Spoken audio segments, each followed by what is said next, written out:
So before I begin my presentation today, I want to talk about my experience in school observation that happened 3 months ago. Back then, I got a chance to see a lot of things such as classroom environment, student behavior, and the way the teacher teach. However, what made me curious and eager to know more about the most is what caused students to behave in certain way in classroom. Why are some students really paying attention to the teacher, and why some just simply have no interest in the lesson at all? And from a 1 month long observation is that the more I observe, the more it becomes clear that these three things caused this phenomena. First, teacher teaching style. Second, how the lesson being taught. And the third, the student knowledge background.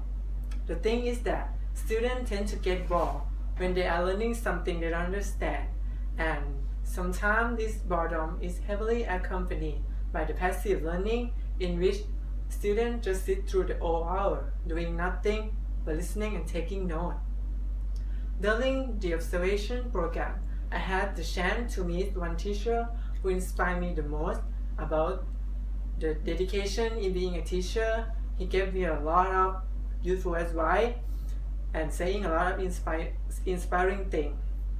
But the one thing I remember all too well to forget is that, and I'm quoting, "It is gonna take some time for teachers to realize that the books and the stereotype teaching are not always what makes great education."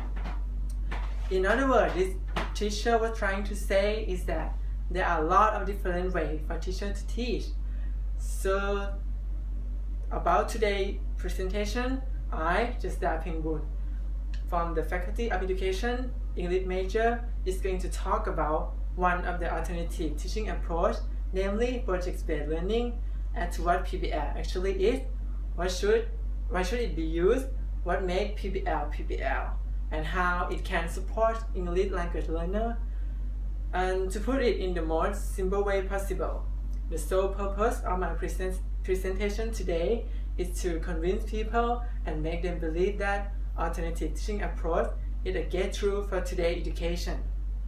So, first let's start with the definition of PBL. As I mentioned earlier, that PBL is one type of alternative teaching approach, and one thing they have in common is that this kind of teaching style needs to be carefully planned before it can be applied in class, and they require great amount of teacher dedication. Teachers have to pick a lesson, set objectives, and think of what skill you want your student to gain by learning certain lesson. This important part of PBL is that it is a student-centered learning process rather than active passive learning style. So while teachers have to do the hard work outside the classroom for planning the lesson, in the classroom though, students will get to do a lot of activity throughout the course to gain some necessary skill that they will definitely need in the future. What makes PBL different and sometimes better than paper-based load memorization or teacher-led instruction is that students can take advantage of digital tools to produce high-quality work and do some research by themselves rather than being given most of the knowledge by their teacher, and collaborative product is a guaranteed thing. And I want to highlight the message in this box that say kids show what they learn as the journey through the unit, interact with each lesson, collaborate with each other, and assess themselves and each other. They don't just take a test or produce a product at the end to show their training. In my opinion and my experience with PBL, I think that this message means when the stereotype teaching emphasis from the beginning on what the teacher want their students to learn with what they will get at the end. The PBL is different because the emphasis is in the middle. is in the middle because the student will gain a lot of knowledge and some useful skill along the way from beginning to the end. That is what this message means. So next, let's see why should you use PBL? What makes it such a reliable tool for today's education? Well, there are many reasons for why you should or might consider using PBL as a tool for your teaching. But I think the one that stands out from the other is that students can get a deeper understanding of what they are learning along the process. PBL also helps build vital workplace skills, help them find what their interests are, and they can present their work to the audience beyond the classroom. Teacher might also want to use PBL if he or she wants his or her student to take full responsibility of their learning, as PBL rely heavily on group working so that they can determine their project. And in so doing, teachers need to encourage the student to use their voice and choice for making any decision relating to the project. So next, let's see the element that makes PBL. So we have the 7 element circle. The first and the second one is role playing and real world scenario. These two things make PBL because in role playing and real world scenario, students will get to perform a real world task in which they get to do something based on their personal experience in their life, so that they can learn or gain some certain skill based on the role-playing, performance, and real-world scenario. Next is authentic assessment. When teachers apply PBL in the classroom, the authentic assessment is also a guaranteed thing, because in PBL, students will get to perform the activity. They will get to do it in the class, so that you can grade them, evaluate them based on their performance rather than you let them take a test. So authentic assessment is better than those kind of paper assessment, because you will see whether your students are getting what you want, the skill you want them to get, or they are successful in learning what the lesson they have learned. Next is collaboration. In PBL, collaboration is almost the most important skill in the process of PBL, because when the teacher use PBL in classroom, collaboration is something you should include in the class, because collaboration is considered a very important skill in 21st century. Next is method of communication. Again, when the teacher apply PBL in classroom, the student will get a lot of opportunity to communicate, and it comes in a lot of different ways. Sometimes they get to communicate with their peer, like their teacher or their senior, and sometimes they need to communicate with their friends among themselves to work out their solution on the project. Next, student choice. This element make PBL because students get to choose what they want to do with their project. They get to direct on what direction they want to take to accomplish some tasks. The final one is units involve multiple skills. When you use PBL, you have to pick a lesson that your student can get to do a lot of activity and practice a lot of skill. For example, you pick this lesson you need to be planned so that your student can practice multiple skills, such as writing skills, speaking skill, listening skill, etc. However, these are not the only element that make PBL. There are more to this, but this is the one I think a very interesting choice to make in PBL. Moving on is the process of PBL. This 5 process is what I have found along the way on my research on the subject, and it is the most popular one. So when you use PBL, this process are what you might consider using in your classroom. First, the teacher needs to identify. The question is, what do you need to identify? First, the teacher needs to identify on what skill you want your student to get, on what lesson you need them to learn, and at the end, what product do you want them to accomplish. Next is designing. The designing process is when you create a project concept for your student, you create a proposal, it is like you outline the whole course for your student to see on what they are going to do throughout the semester. Next is planning. You identify the task for your student, you create a scope of work, you let them plan their work by themselves, you let them discuss among themselves while you interfere a little as possible. Next is the building process. This is when your students develop their presentation, they need to collaborate, brainstorm, so that they can have the product that can match the objectivity you set at the beginning. The final part of the process is evaluation. In this part, I think it is a very important one, because in this part, you get to evaluate the student.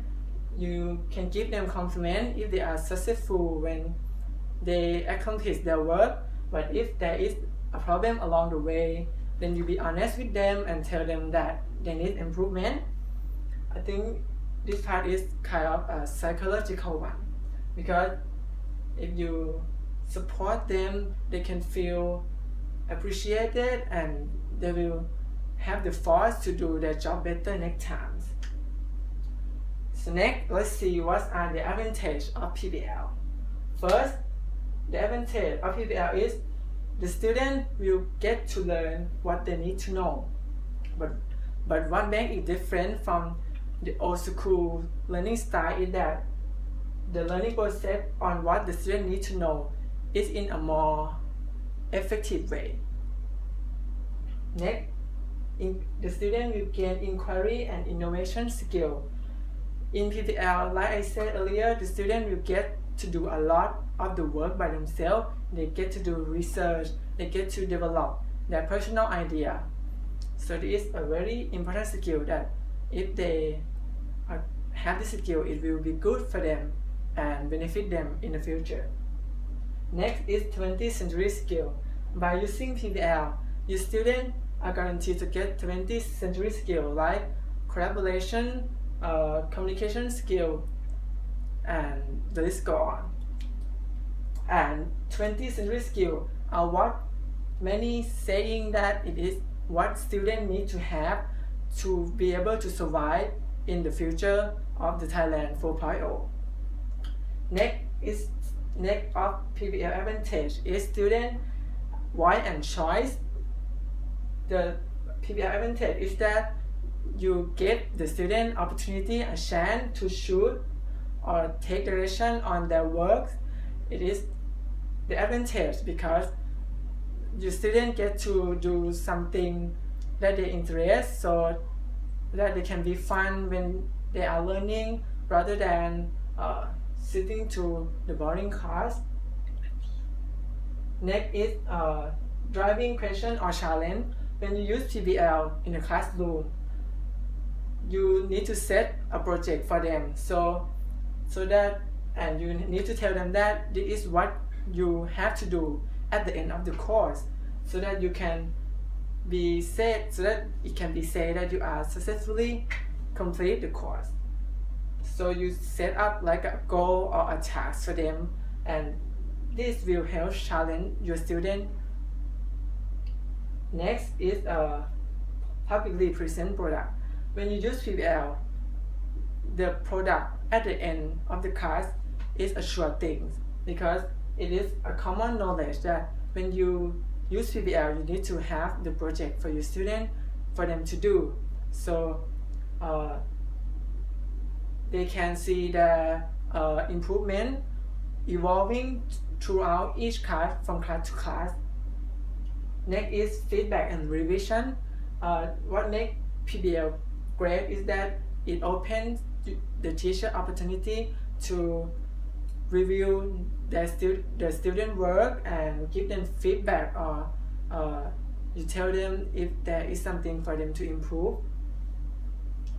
So the last part is how PBL can support English language learner.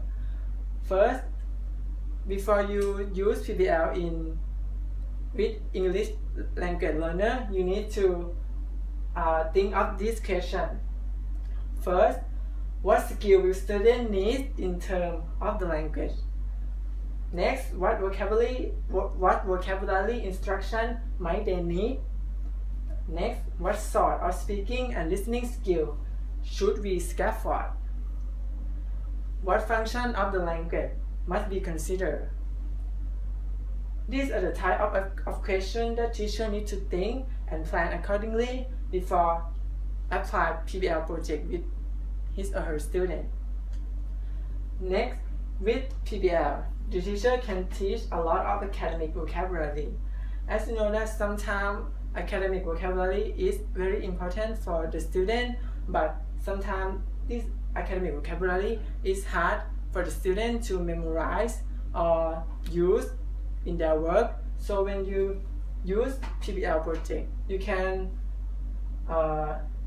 use academic vocabulary in the instruction, so that the more you use academic vocabulary with them, the more they get familiar with it.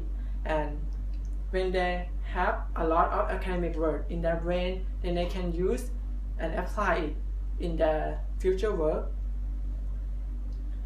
The next is collaborative group work. Like I said, that when you use PBL, collaboration is what you should include in your lesson plan. And how can it work with English learning?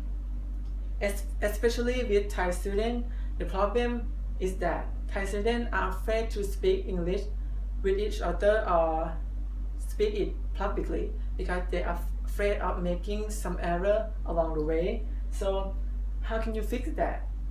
Well, you can fix that by collaborative group work, because when you get your students to work together, then you set up a rule that when they discuss among themselves, they need to use only English language, because that way they can practice speaking English with each other, so that will lessen their shyness along the way. Do you have any question?